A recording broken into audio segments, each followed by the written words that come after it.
Welcome to the UFC Des Moines Chalk or Not segment, where I quickly highlight the chalky spots on this UFC card and advise whether these fighters are good to parlay, play straight, or avoid completely in hopes of avoiding any landmines for some of these guys that may not be worth the chalky price that they're at. A reminder that my definition of a chalky spot is anything that is minus 185 or wider, and in the sense of this card this weekend, there's only 8 of the 12 fights, or I shouldn't say only, so 66% of the fights on this card are considered chalky by my standard, and I'm hoping to help you out with some of these spots.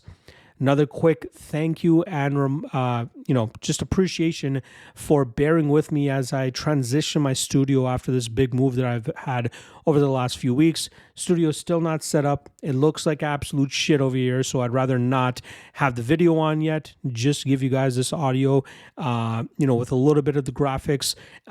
So again, appreciate that, and I should hopefully have some things ready to go for you guys next week. So thank you for bearing with it. All right, let's get right into this bad boy. First matchup up is going to be Ivana Petrovic coming in at minus 225 going up against Juliana Miller. Now, Petrovic is not a fighter that I've been all that high on, especially after losing her first UFC matchup at the hands of Luana Carolina, and then obviously losing her last matchup against Jamie Lynn Horth. She's a decent grappler, has some decent striking, but she doesn't really jump off the page in any particular sense. We saw her deal with the early grappling onslaught of Natalie Young, and she was able to survive that and eventually get the finish of her own late. But she's going up against a tricky submission specialist here in Juliana Miller, who has a bit of a salty record of her own.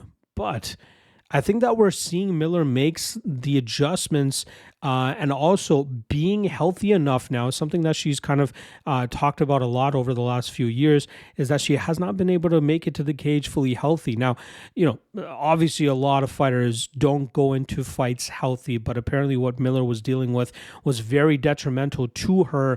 And I think that we'll see those things and those changes remedied. And you can really see it in her physical development and evolution if you just look at her Instagram page, mixed in the fact that she's changed up her training camp from just being at a 10th Planet BJJ gym to going to Sig Jitsu, which has been known for fighters like Michael Chiesa and Juliana Pena, not to mention unheralded and underrated coach Rick Little.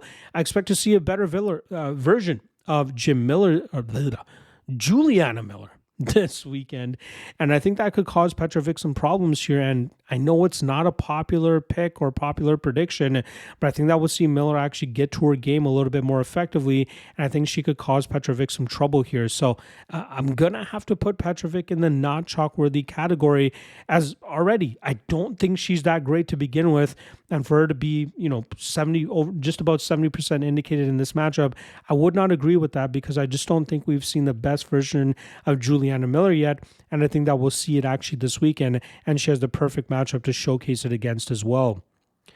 All right, next up, we got the heavyweights throwing down here, as we have Thomas Petersen coming in at minus 255 going up against Dontel Mays. I like me some Petersen here. It seems like the public is as well, because Petersen was close to about minus 225 just a few days ago. Some action coming in on him now, making him about minus 255. Normally a wrestler, the guy that likes to grind his opponents out and take them to the ground, but we are seeing some improvements in his striking game, which allows him to throw with a little bit more output, a little bit more emphasis, and really taking command of the cage. Mixed in the fact that he has the threat of level changes and wrestling up his back sleeve, or in his back pocket, I should say, that could cause Mays to just allow Petersen to dictate the pace of this fight.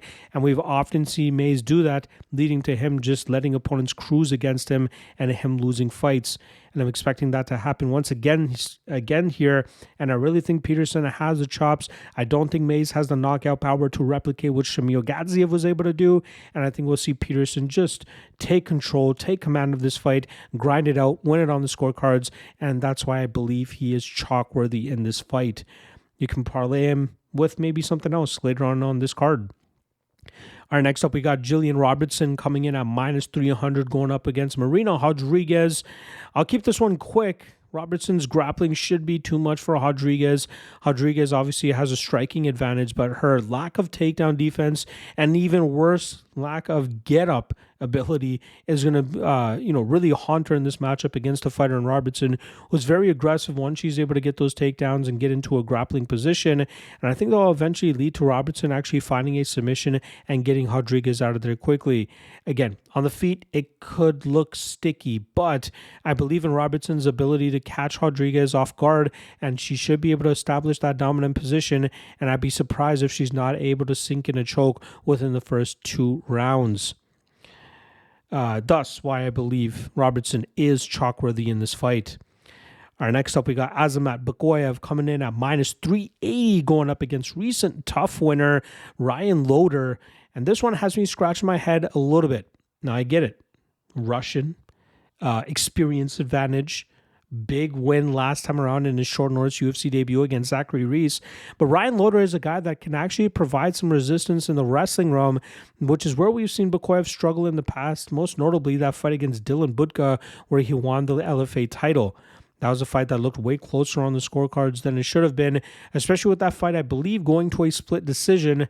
Loder is a much, much better version of Dylan Budka and has a solid wrestling background that could cause Bekoev some trouble. On the feet, Bekoev, not the best technical striker, and his power might be the difference maker here with him, landing some big shots on Loder. But I believe in Loder's ability to initiate the grappling sooner than later. And I think from there, this will be a lot of jockeying for position. And I think that we could see this go into deeper water, where I believe Loder has the better scrambling ability and better gas tank. Should this fight get into the second and third rounds, look for Loder to have some success with his wrestling and make this fight much closer than the odds indicate. And I even wouldn't be surprised if Loder ends up getting his hand raised. If you guys can't tell, I gotta put Bekoev in the not chalk-worthy category.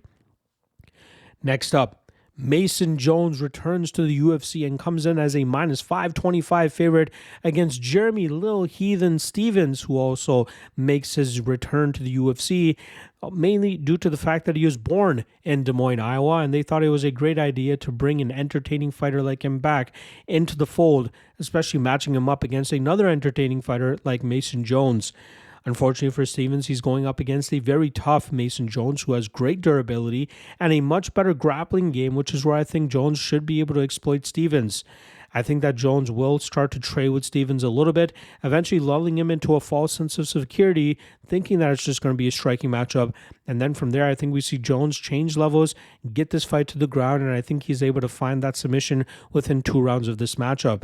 At minus 525, that's kind of getting close to the limit of where I would parlay somebody, but considering where they're at in their careers and the state of Jones as of late, I think that we'll see Jones have solid success here, and I think he is chalk-worthy in this fight. Next up, we got Montel Jackson coming in at minus 200, going up against the 17-0 undefeated Daniel Marcos. Now, I feel like this is going to be a coming out party for Montel Jackson, who's slowly been putting together a solid run, most recently finding a 18-second knockout over Damon Blackshear from last year. He's a very strong puncher, and I believe he's accumulated 11 knockdowns throughout his UFC career, showcasing how much power he actually has.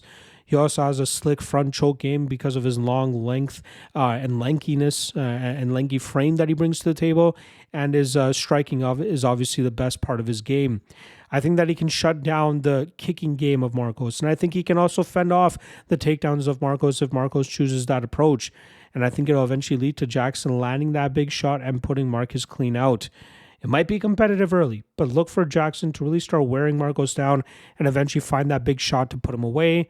And I think he does make it look minus 200 even more. Thus, I'll have to put him into the chalk-worthy category. Co-main event now, where we got Bo Nickal coming in at minus 310, going up against Renier de Ridder. Solid matchup here for Nickal to continue gaining experience and climbing up that ladder. And I think a lot of people are low on Nickal after he had that somewhat close fight against Paul Craig last time around. I think that's why we're not seeing Nickal at that usual minus 500, minus 800 line we're used to seeing from him. But I think if you grasp the concept that Nickal mainly took that fight against Craig to really get some live action and some experience boxing and striking with an opponent, I think you'll start to be a little bit more understanding of why that fight took place the way that it did. Nickal didn't even shoot a single takedown, and I don't think it's because he was deathly scared of Paul Craig's BJJ game, but I think it was more so for him to just get that striking experience. And I could be, that could be the case this weekend against the Ritter as well, who's also another dangerous BJJ specialist with not that great of a striking game. Look for Nickal to utilize his grappling defensively again here, and I think we'll see him land big power on the Ritter and eventually knock him out. And I don't mind Nickal at this minus 310 line because I don't know the next time we'll see him at this line unless he's fighting somebody like a Khamzat Chimaev or a Dricus du Plessis. Thus, I'm going to put Nickal in the chalk-worthy category. And that now brings us to the main event where we got a chalky Corey Sandhagen coming in at minus 500, taking on former flyweight champion Davison Figueiredo, who is coming off of a loss against former bantamweight champion Petr Yan.